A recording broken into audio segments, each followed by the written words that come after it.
ಆಗಿರ್ತಕ್ಕಂಥ ವಿನಯ್ ಕುಮಾರ್ ಸೋರ್ಕೆಜಿ ಅವರೇ ಮತ್ತು ವಿಧಾನ ಪರಿಷತ್ತಿನ ಸದಸ್ಯರು ಆತ್ಮೀಯರಾಗಿರ್ತಕ್ಕಂಥ ಐವನ್ ಡಿಸೋಜಾಜಿ ಅವರೇ, ವೇದಿಕೆ ಮೇಲೆ ಆಸೀನರಾಗಿರ್ತಕ್ಕಂಥ ಹಾಸನದ ಎಂಪಿಗಳಾಗಿರ್ತಕ್ಕಂಥ ಶ್ರೀ ಎಸ್ ಪಟೇಲ್ ಅವರೇ ಮತ್ತು ನಮ್ಮ ಶಾಸಕ ಮಿತ್ರ ಆಗಿರ್ತಕ್ಕಂಥ ಅಶೋಕ್ ರೈ ಅವರೇ, ಇನ್ನೊಬ್ಬ ಶಾಸಕ ಮಿತ್ರ ಆಗಿರ್ತಕ್ಕಂಥ ಅಶ್ರಫ್ ಅವರೇ ಮತ್ತು ವೇದಿಕೆ ಮೇಲೆ ಆಸೀನರಾಗಿರ್ತಕ್ಕಂಥ ಎಲ್ಲ ಗಣ್ಯರೇ, ಇವತ್ತು ವಿಶೇಷವಾಗಿ doctor Abdul Bashir V K ಅವರು ಜನಪ್ರಿಯ ಆಸ್ಪತ್ರೆಯನ್ನು ಇಲ್ಲಿ ಪ್ರಾರಂಭ ಮಾಡೋದು ಒಂದು ಭಾಳ ದೊಡ್ಡ ಒಂದು ಕಾರ್ಯಕ್ರಮದಲ್ಲಿ ನಾವೆಲ್ಲ ಪಾಲ್ಗೊಂಡಿದ್ದೀವಿ. ಮಂಗಳೂರು ಈಗಾಗಲೇ ಹೆಲ್ತ್ ಹಬ್ ಆಗಿದೆ.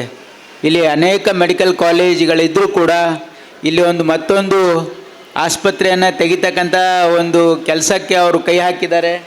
ಅವ್ರಿಗೆ ಉದ್ದೇಶ ಇದರಲ್ಲಿ ಬಹುಶಃ ಹಣ ಮಾಡಬೇಕು ಅಂತಿಲ್ಲ, ಇಲ್ಲಿ ನಾವು ಸರ್ವಿಸ್ ಕೊಡಬೇಕು ಮಂಗಳೂರಲ್ಲಿ ನಮ್ಮ ಊರು ಅಂಥೇಳಿ ಭಾಳ ಆತ್ಮೀಯತೆಯಿಂದ ಮಾಡಿದ್ದಾರೆ ಅಂತಕ್ಕಂಥದ್ದು ನನ್ನ ಭಾವನೆ. ಯಾಕಂದರೆ ಈಗಾಗಲೇ ಅವರು ಹಾಸನದಲ್ಲಿ ಇವತ್ತು ಜನಪ್ರಿಯ ಆಸ್ಪತ್ರೆ ಅಲ್ಲಿ ನಡೆಸ್ತಾ ಇದ್ದಾರೆ, ಒಳ್ಳೆಯ ರೀತಿಯಿಂದ ಜನರಿಗೆ ಸೇವೆಯನ್ನು ಕೊಡ್ತಾ ಇದ್ದಾರೆ. ಮತ್ತು ಅಲ್ಲಿಯೂ ಕೂಡ ಅವರಿಗಾಗಲೇ ಹೇಳಿದರು ಅಲ್ಲಿ ನರ್ಸಿಂಗ್ ಕಾಲೇಜು, ಪ್ಯಾರಾಮೆಡಿಕಲ್ ಕಾಲೇಜಸ್ ಎಲ್ಲ ಪ್ರಾರಂಭ ಮಾಡಿದ್ದಾರೆ. ಹಾಗಾಗಿ ಇವತ್ತು ನನಗೆ ಭಾಳ ಸಂತೋಷ ಏನಂತಂದರೆ ಅವರೊಂದು ಕಾನ್ಸೆಪ್ಟ್ ಹೇಳಿದರು, ಏನಂದರೆ treatment first and payment next. ಅದು ಭಾಳ ಮುಖ್ಯ.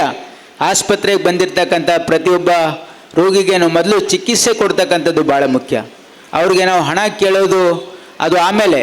ಅವರು ಖಂಡಿತವಾಗಿ ಇವತ್ತು ನೀವು ಒಳ್ಳೆಯ ಗುಣಮಟ್ಟದ ಚಿಕಿತ್ಸೆ ಕೊಟ್ಟರೆ ಯಾರೂ ಹಣ ಕೊಡದೇನೆ ಹೋಗೋದಿಲ್ಲ. ಆದರೆ ಬಂದವರಿಗೆ ಮತ್ತು ವಿಶೇಷವಾಗಿ ಬಡವರಿಗೆ, ಮಧ್ಯಮ ವರ್ಗದ ಜನರಿಗೆ ಕಾಳಜಿಯಿಂದ ಸಹಾನುಭೂತಿಯಿಂದ ಅವರಿಗೆ ಟ್ರೀಟ್ಮೆಂಟ್ ಚಿಕಿತ್ಸೆ, ಗುಣಮಟ್ಟದ ಚಿಕಿತ್ಸೆ ಕೊಡೋದು ಭಾಳ ಮುಖ್ಯ ಆಗಿರ್ತದೆ. ಅದು ಒಂದು ಸರ್ವಿಸ್ಸು. ಹಾಗಾಗಿ ಆ ಒಂದು ಸರ್ವಿಸ್ ಮೋಟೋಯಿಂದ ಈ ಒಂದು ಆಸ್ಪತ್ರೆಯನ್ನು ಪ್ರಾರಂಭ ಮಾಡಿದ್ದಾರೆ. ಅವರಿಗೆ ಶುಭವಾಗಲಿ ಅಂತ ಕೋರಿ ನನ್ನ 2 ಮಾತುಗಳನ್ನು ಮುಗಿಸ್ತೀನಿ. ನಮಸ್ಕಾರ.